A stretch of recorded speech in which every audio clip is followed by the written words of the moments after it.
टोडी महला पंजवा।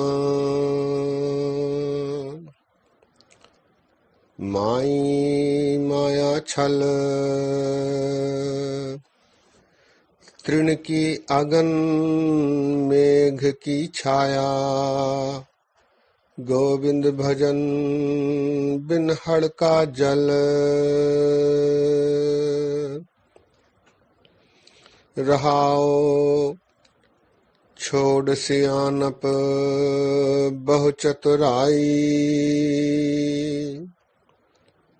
दोय कर जोड़ साध मग चल।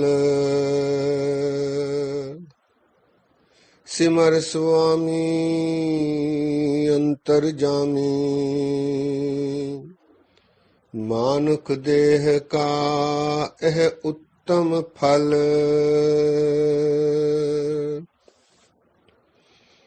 वेद बख्यान करत साधु जन। भागहीन समझत नहीं खल। प्रेम भगत राचे जन नानक। हरि सिमरन दहन भय मल।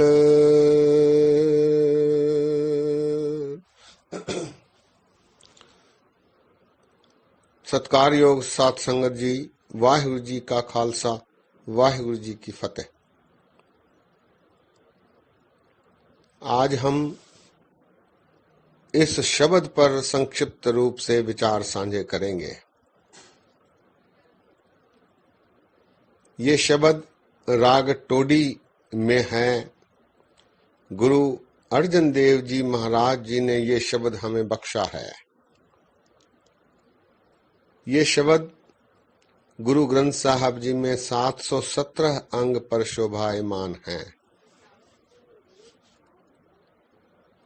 इस शब्द में गुरु अर्जन देव जी महाराज ने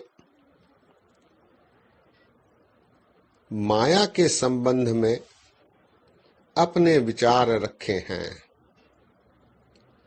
मनुष्य को चेतावनी देते हुए गुरु महाराज उपदेश देते हैं कि इस माया से बचने की नितांत आवश्यकता है।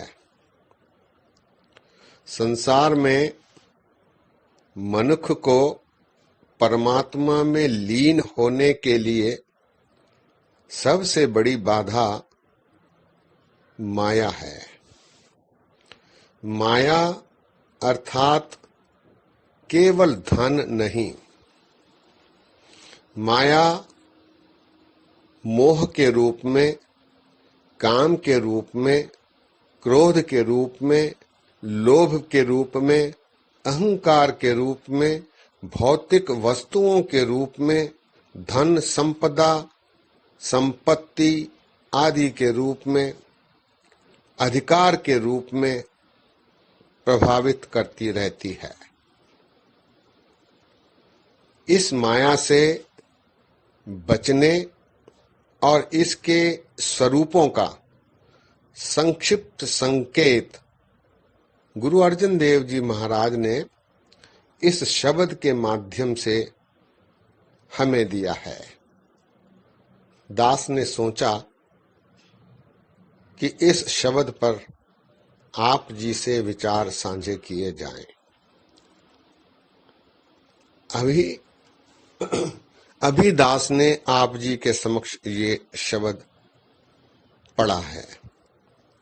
आइए पंक्तिवार इस शब्द पर विचार साझे किए जाएं।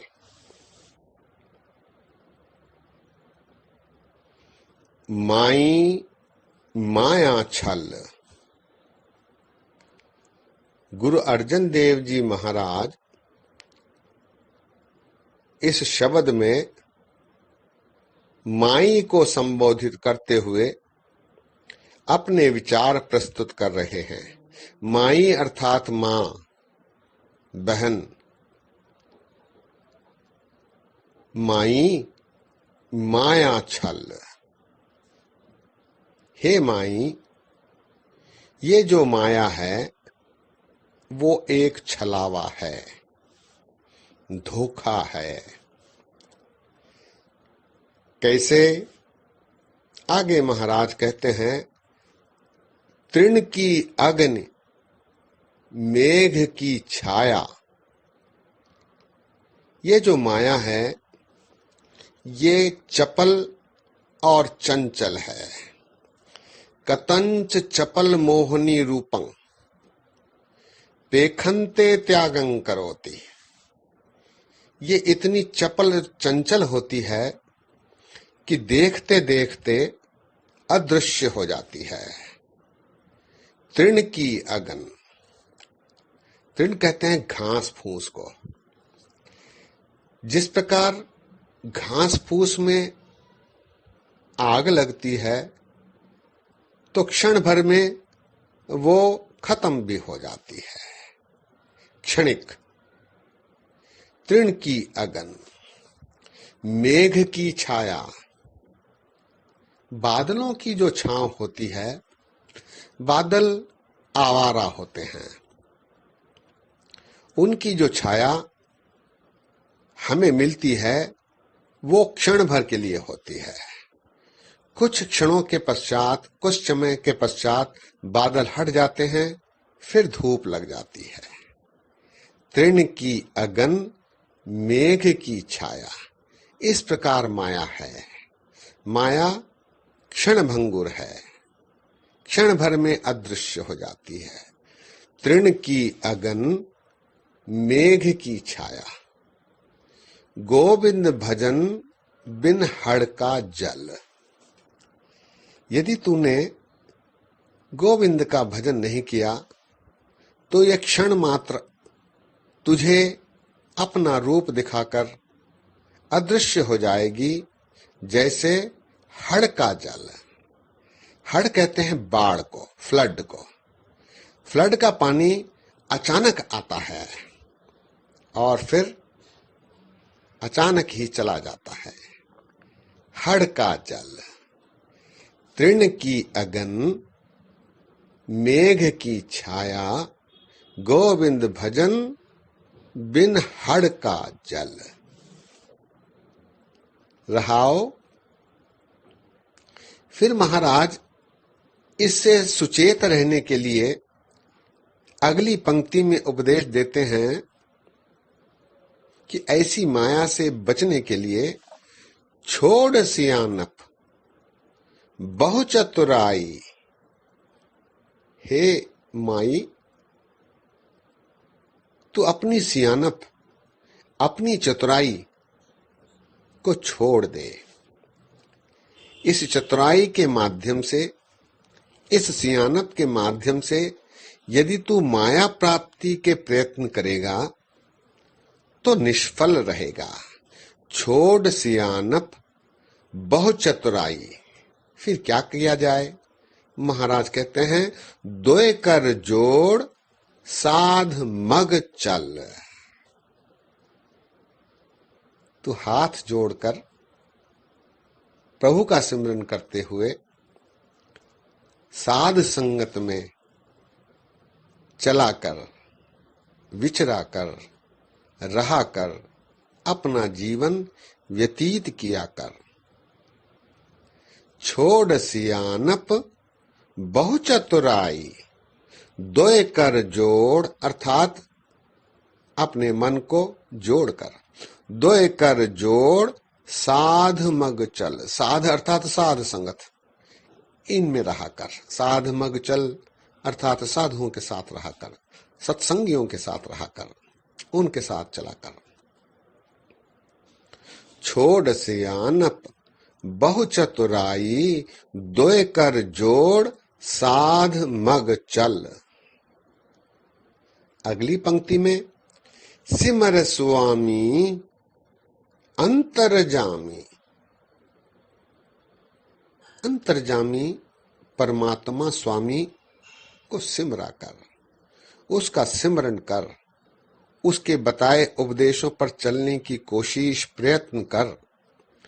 सिमर स्वामी अंतर्जामी, अंतर्जामी अर्थात परमात्मा।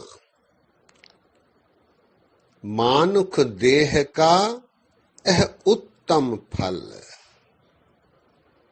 ये जो मनुख देह तूने पाई है, उसका सबसे अच्छा फल यही हो सकता है कि तू परमात्मा का सिमरन कर, परमात्मा के बताए आदर्शों पर चल और अपना जीवन सफल कर।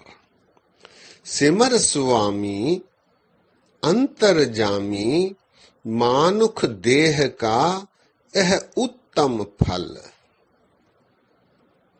अगली पंक्ति में महाराज एक दृष्टांत दे रहे हैं।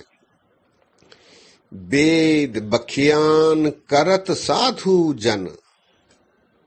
हे माई, ये सारे धर्म ग्रंथ, सारे धर्म के प्रचारक साधु जन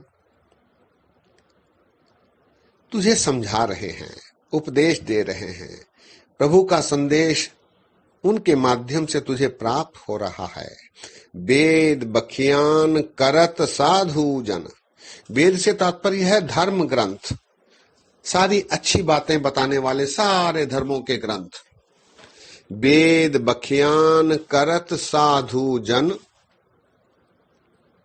महाराज यहां कहते हैं कि हे मनुख, भाग्यहीन समझत नहीं खल।